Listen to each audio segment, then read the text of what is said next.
Well, welcome everyone, and thank you for joining us today for the first of 5 webinars of our 32nd annual employment law update. We are thankful that even though there's been a lot of challenges in the last few months for you, we're happy to have you here, even though we can't see you in person like we would like to.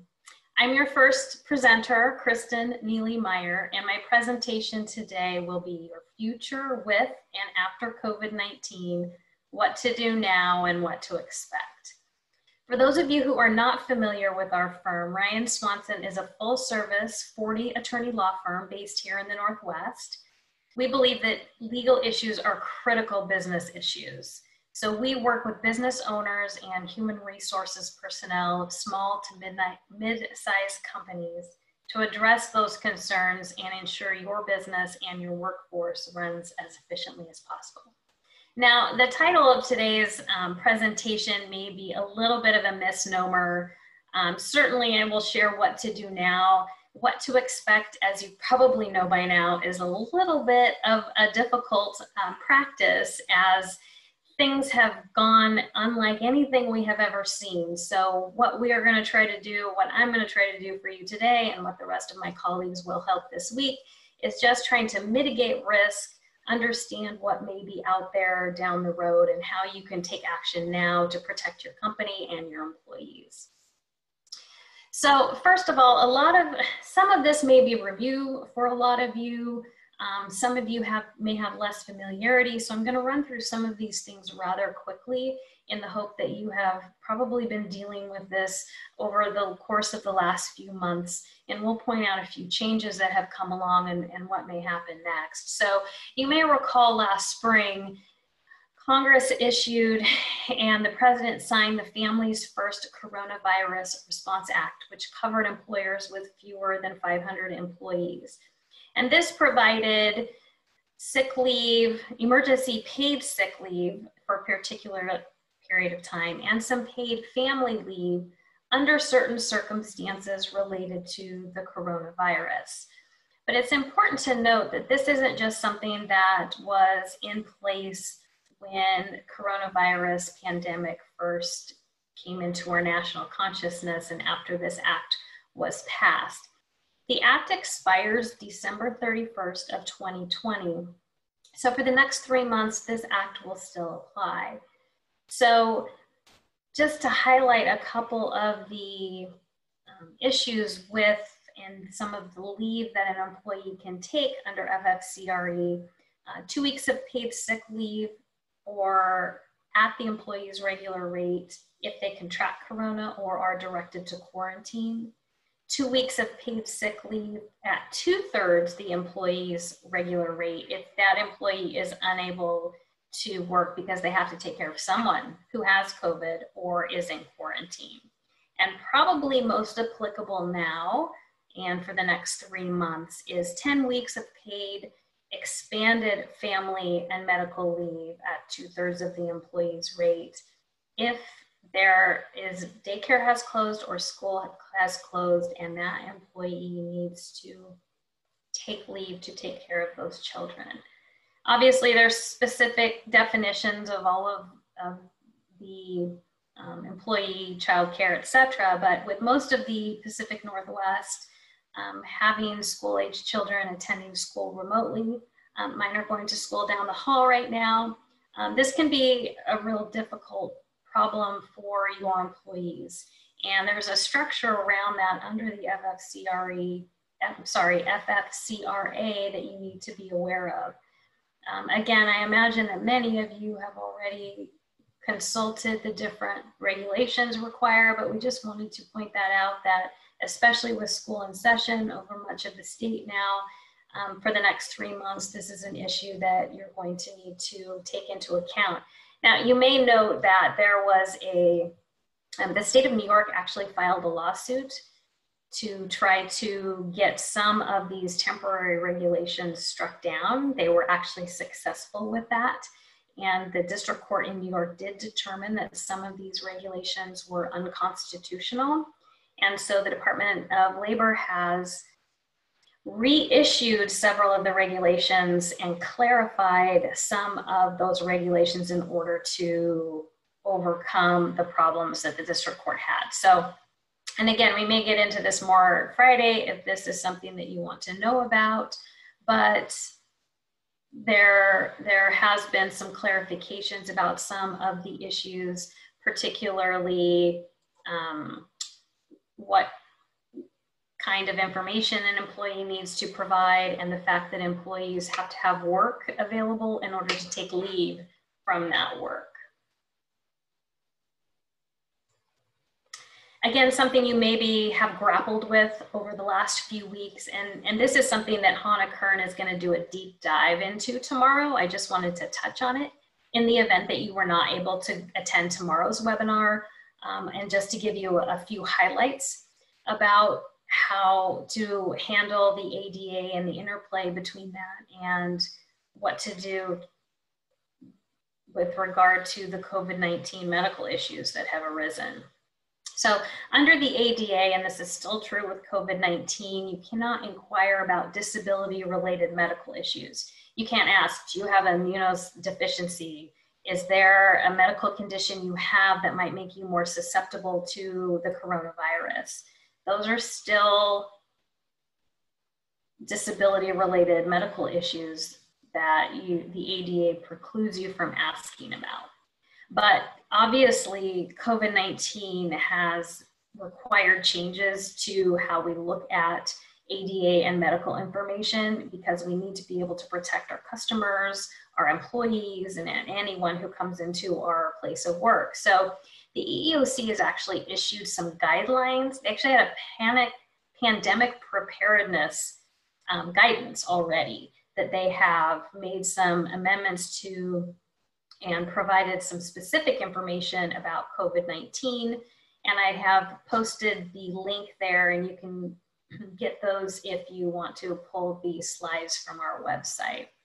And that provides a really good outline of some of the guidance related to COVID.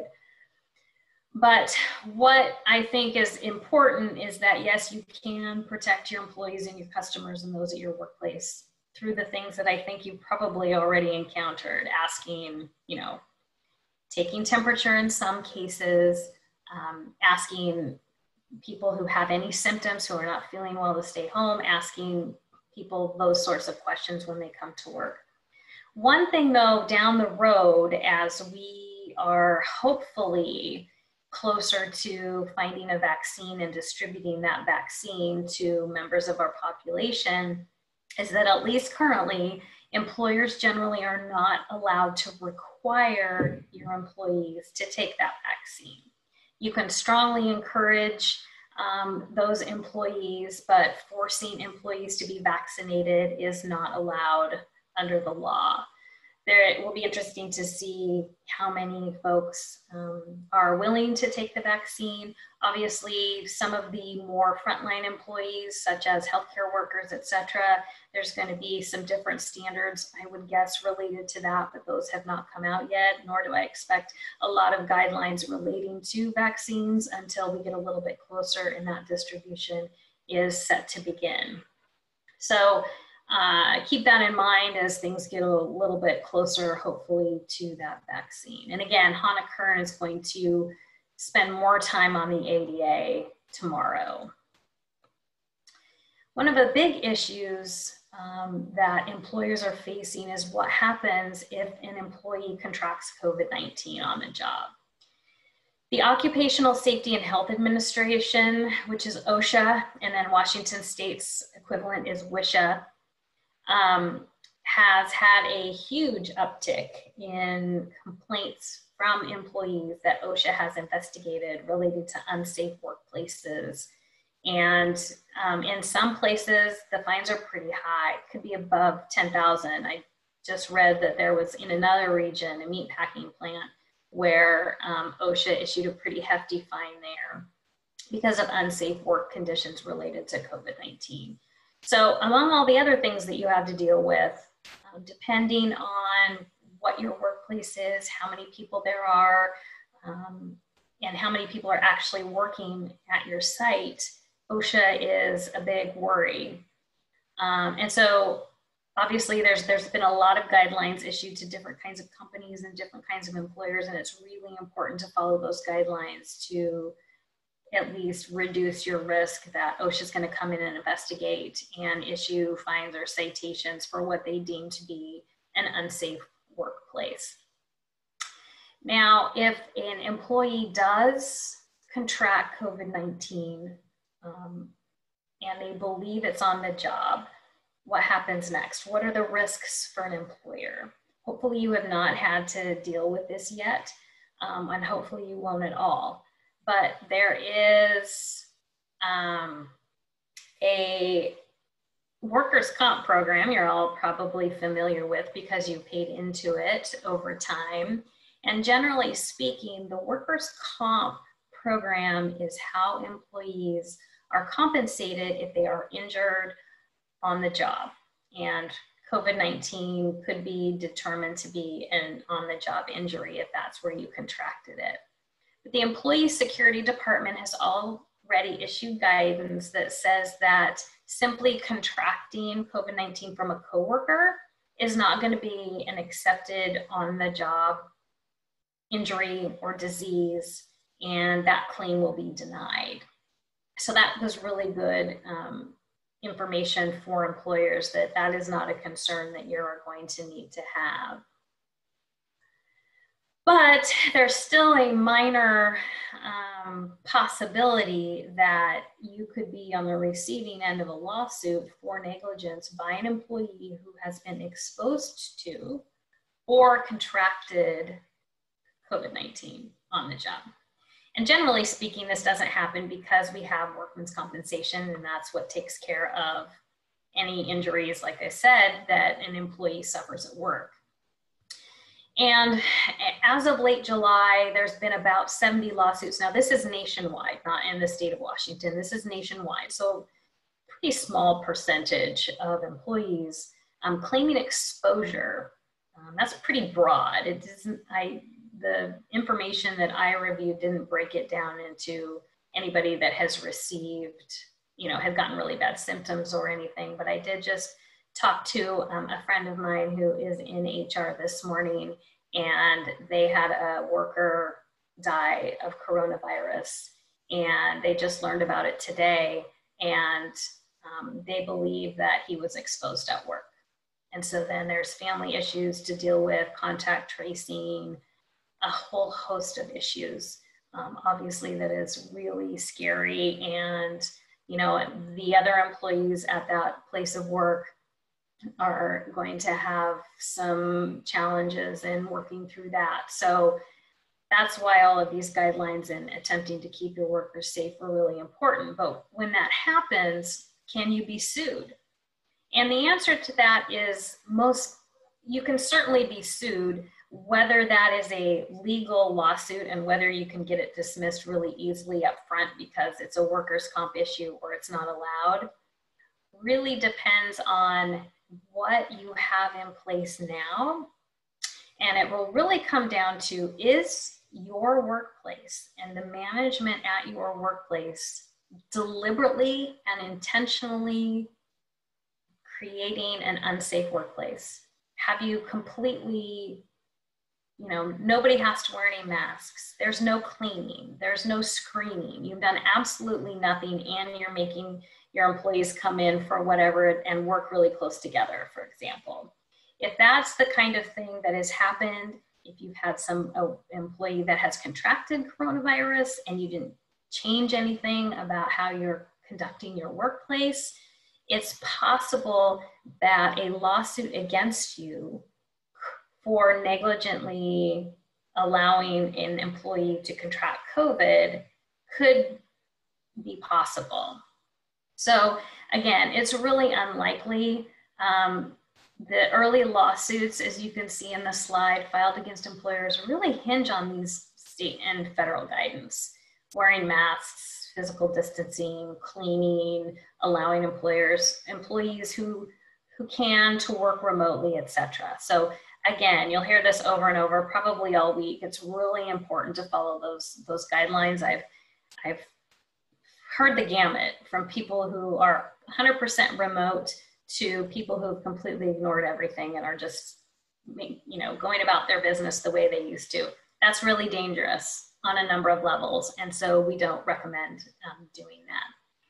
So what can you do? Same thing that hopefully all of you are doing, which is following the guidelines from our State Department of Health, the proclamations that the governor's office has issued, Centers for Disease Control. Things are a little bit more consistent than they used to be. And so hopefully that's a lot easier for you to follow and figure out what to do.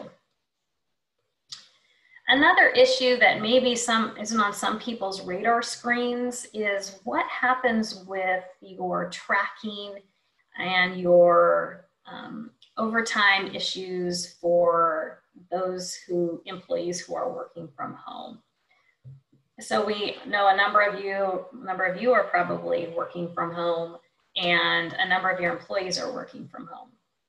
If any of those are non-exempt employees, the same tracking and off-the-clock issues are around as if they were in the office. And in fact, these are much more difficult, as you likely know, especially back at the beginning when everybody was scrambling to figure out how to set up their employees to work from home. Maybe you didn't have any guidelines surrounding overtime, how to track the time, that they can't just answer emails at night because it's easy and they want to get it off their plate for tomorrow. This has been an issue before now, obviously, for those employees who had access to your employer's email system and their work. It's pretty tempting to just check in the evening, make sure there's nothing that they need to be prepared for in the morning. But for a non-exempt employee, that's work time that needs to be compensated. And so hopefully you have implemented a tracking system that's pretty easy to follow and pretty easy for you as the employer to track and put in a file somewhere, so that if this question ever arises down the road, you have the information that you need to provide to either the employee, to any agency, state or federal, who does an audit, or God forbid, a wage lawsuit down the road. You have all of the information you need. So even if you have a good system in place now, if things were pretty chaotic back when you started, it's really recommended that you go back and try to piece that back together for those non-exempt employees who have been working from home, who maybe you're getting emails from at 9 o'clock at night, but their timesheet says they're working from 8 to 4. Those are the kinds of pieces of evidence that can really be problematic if there is an audit or a lawsuit. So that might be a tremendous amount of work. It may be going back to the employee and talking through what that tracking looked like at the beginning. You can run the risk that nothing's going to happen and you just make sure you have good tracking moving forward. But it's really important to know that you're running a risk when you do that, such that nobody's going to get necessarily a free pass just because it was COVID. The law is not going to allow you a free pass if you get audited and you can't determine what hours your employees worked, especially when they're emailing back and forth, or there's tracking inside of your, let's say your document system or your document tracking system that says somebody checked out a document and worked on it for an hour on a Saturday morning or Thursday night when their timesheets do not reflect that work. So again, it's maybe a lot of work, but just like everything else, it's really important for you to have this information now before you're panicked and have to put it together on short notice. This is going to be a big issue for a while, perhaps the foreseeable future in the years ahead. What do you do to get to the place where you and your employees are comfortable returning to work? And how do you make the decision to continue with some employees telecommuting? I think everybody has come to some sort of consensus that this COVID pandemic has fundamentally changed a lot of how people work and what's possible. So some employers just did not believe their employees could be productive working remotely. And I think a number of employees have proved that that is incorrect, that they can be productive, that they can figure out a way to work at the best time and place that works for them. And in some studies that I've seen, even be more productive. You know, Microsoft in Japan, I believe it was, did a study that their employees were more productive in 4 days working remotely than they had been in 5 days at the office. Now that may not be exactly the same in your place of work, but it's something, certainly something to look at. And I'm sure all of you have been looking at this to see what does this mean for the future once we get back to normal, whatever that looks like and whenever that is. So for a while, and it could be even past vaccines, it could be for another year or two while coronavirus is still floating out there and still causing health issues for people in our area. High-risk employees, and that is defined in the law, or at least one of Governor Inslee's proclamations, should still be telecommuting. So these are people who are already at risk medically, by or perhaps age, for as long as they can, and potentially for the rest of their careers. They should be telecommuting at least through all of the phases, and then you need to take a hard look, depending on what the health is out there, about what that looks like, bringing these high-risk employees back into your office.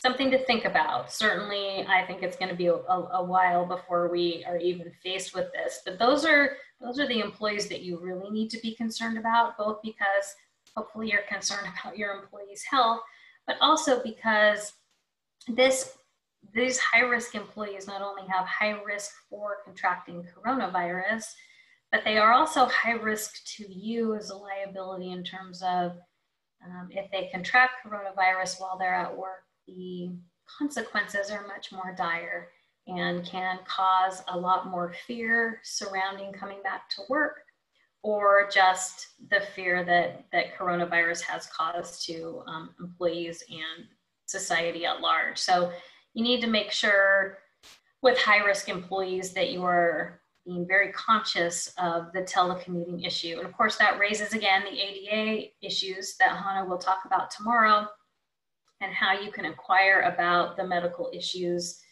that make them a high-risk employee and how far you can go with that.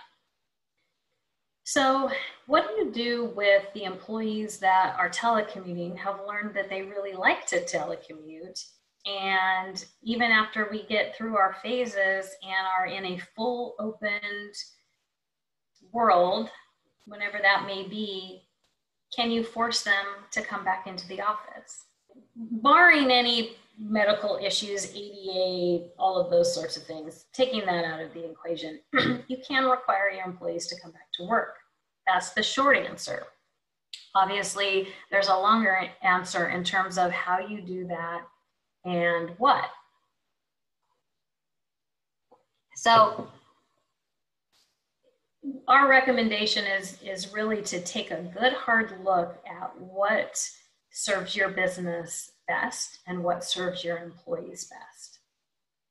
Obviously, somebody who does not want to come back into the office anymore, and you want them to come into the office and you have a very valid reason for that, it's really important to communicate that.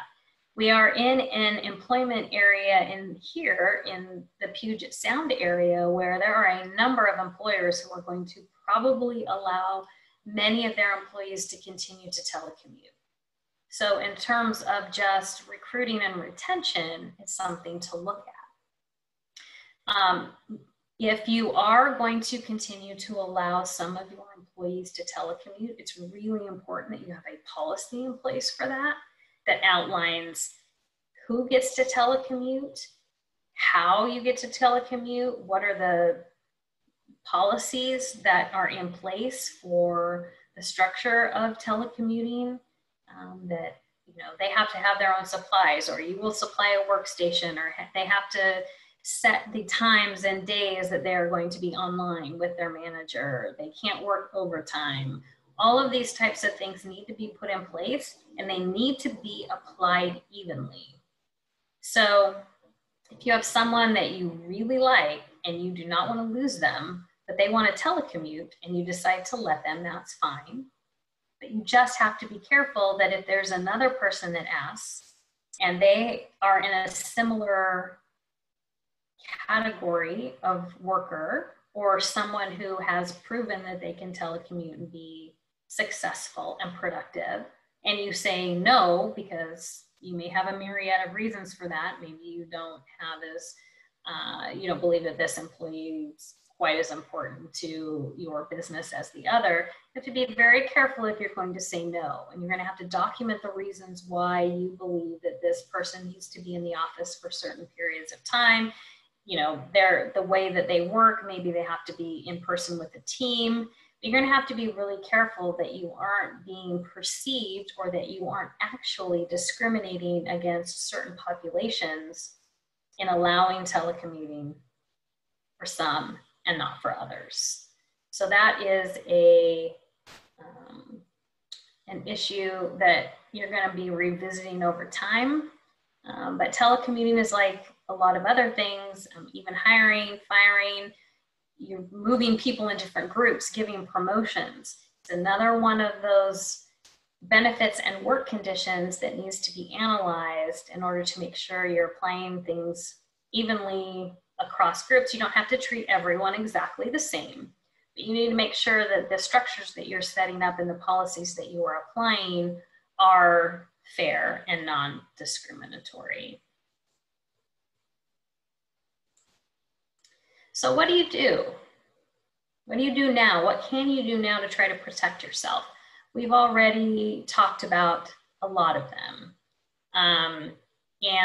But to kind of take a step up in how you can put together your COVID file so that when some issue arises, you have this data at your disposal. It's really important that you can document what you did when you did it. So there have been obviously different guidelines that have been issued over time, and they have come from a number of places. You know, the CDC has issued quite a few.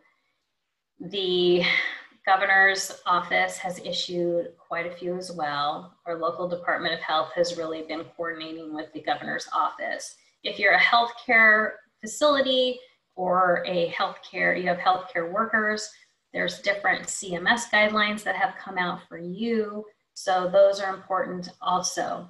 So what you need to know is, when did these guidelines come out? And then what did you do as a result? So documenting the steps that you took as different guidance was issued and the policies that you implemented at that time can be really important. So let's say on April 2nd, there is some guidance that came out saying that you needed to have, only essential workers. And here's what you need to do with the essential workers who are going to be at your office. Then if you can document that on April 3rd, you determined who the essential workers were, and here's all of the steps that you took to implement these measures, and you have that in a timeline in a document, or even emails, but print those emails, or in this non-paper world, you pull those emails into a centralized file that shows, yes, we issued a firm-wide email, a company-wide email that said, here are who the essential workers are, and here's the steps, the measures that we are taking to implement the guidance that was just issued.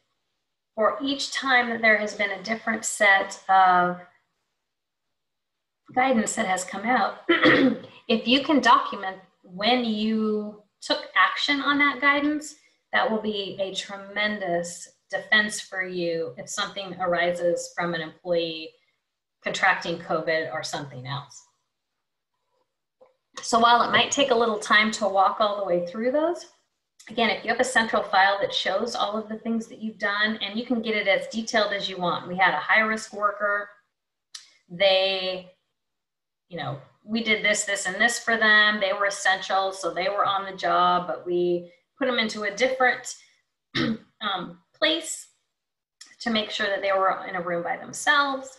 We put up plexiglass dividers, whatever that looks like. Have that documented. so that if there's ever a question, you have it right there at your fingertips. You're not going to wait, try to recreate it in 6 months, because that's going to be really hard. So if you can document everything that you've done to date, have it in a centralized file, that will be really helpful. Similarly,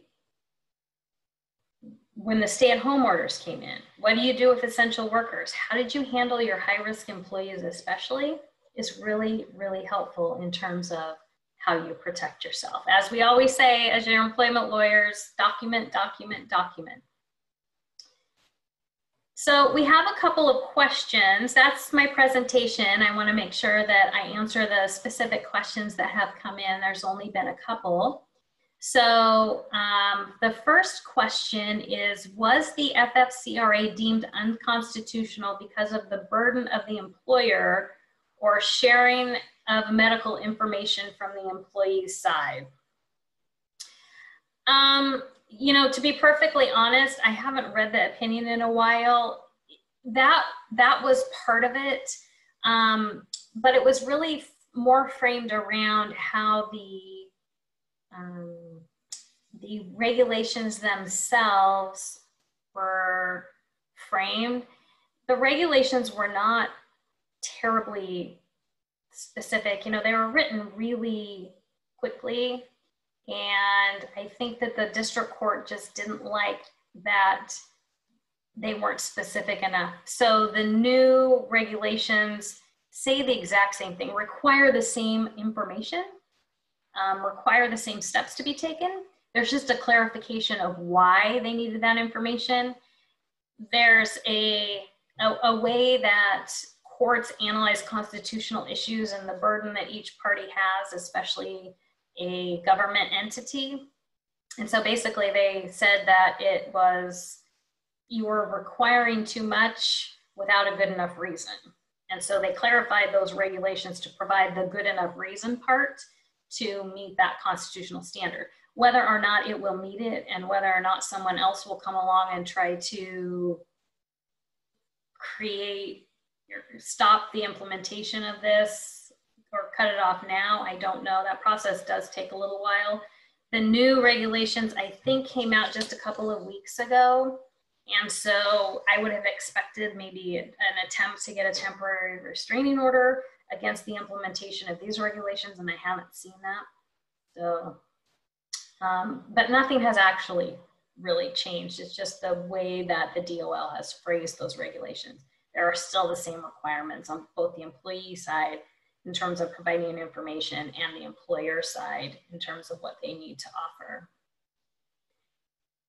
The next question is, what if you have a potentially high-risk employee that insists on coming into work?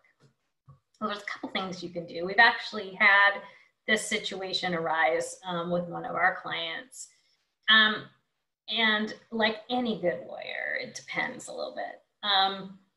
If you can provide that potentially high-risk employee, it sounds like maybe you haven't determined for sure whether that's a high-risk employee. There's a couple of things to find out. Again, I would suggest you pop into the ADA webinar tomorrow to figure out the best way to find out whether or not that is a high-risk employee. If you can't confirm that it's a high-risk employee, if you just don't know their medical condition, then you will know the age. So if it's an age issue, that's easier to confirm than an underlying medical condition that causes that employee to be high risk.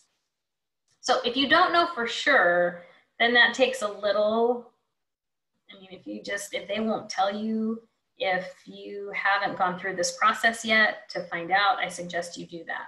If there is a way for you to bring the high-risk employee into work in sort of an isolated way and provide that employee with sort of a risk analysis and say, you know, this is what we need you to do. We need you to wear your mask all the time. Here's a mask. You have to stay in these areas of work. Obviously, you can go to the restroom, but you need to wash your hands. You need to stay in your designated area. Move them to a different workspace. If that all is something that can work for you, and then document what steps you've taken in the conversations you've had with that employee. You know, if you just terminate the employee because you don't want them in there, that causes a whole host of problems about firing somebody unlawfully based on medical issues too.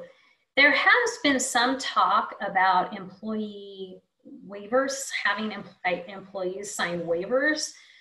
You can have an employee sign a waiver. I'm not sure it is going to be particularly effective, but it certainly will demonstrate that you were concerned, that you tried to work with the employee in finding a safe environment for that employee to work. Again, I don't think that it will absolve any employer of liability for if that employee contracts COVID, and especially if something serious happens. But if you have that conversation with the employee, you think that the employee can, you know, help be productive, and you have a place for that employee, then ultimately, as you have gone through that process, if it makes sense for that employee to come back to work, great. If you just see this as a huge risk, they can work remotely, then you need to say, this is our policy. These are the folks who are working from home, at least while we're in this phase. You need to continue to work from home until we get to the next step. That is perfectly acceptable also.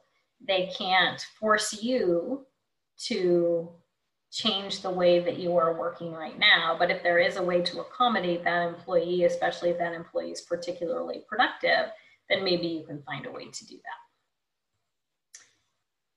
Here is our third and I think last question. In an office situation, are we required to have a COVID supervisor in the office if there is staff working? Continuing, if they come in after hours when the office is closed or weekends. So having a COVID supervisor is part of Governor Inslee's proclamation, and we suggest that, again, in terms of a risk analysis, your COVID supervisor can be, there's a whole host of ways that you can provide your COVID supervisor. It doesn't have to be a somebody who has a huge added task, but just somebody who's making sure that all these steps that you have put in place have been implemented, because we all know that policies are only as good as the implementation and the enforcement. So you really do need to have somebody who is, you know, the designated person to say, hey, you gotta put your mask on unless you close the door in your office. It's annoying, but that's just what you have to do to stay safe. So that is something that it can be, and it doesn't have to be the same person all the time. You just need to have someone who, you know, even if it's the receptionist that sees where, I mean, you don't always want your receptionist to be a supervisor, but you can really be flexible in how you designate your COVID supervisor, just someone who can make sure that people are following the rules. Now, if your staff comes in after hours, when the office is closed or weekends, you do not need to have anybody go in there. I went in to get my office chair when my kids started school so that I didn't have to sit on a dining room table chair. I wore my mask, but nobody was in there. I didn't tell anybody I was going in there. I didn't fill out the form because no one else was there. I was very careful. I tried not to touch anything, but it is certainly not a legal requirement for you to have somebody in the office on the off chance that somebody is going to go in and work on the weekends. If it comes to your attention that a lot of people are working on the weekend, you know, such that you're getting into the 25 or even close to the 25 or 50% level, you may need to revisit that. But I think it would be unusual to have a large number of people in when the office is closed. So, you know, you may want to kind of keep your ears open as to that, but the requirement is only when the office is open. So I don't see any other questions. Again, I am very happy to answer questions later. If you want to submit questions to us or to me, and we may be able to answer those on Friday during our panel session, or I will follow up with you directly. Please feel free to reach out to me, and my contact information is here. Again, please feel free to send us any questions, and thank you so much for joining us today.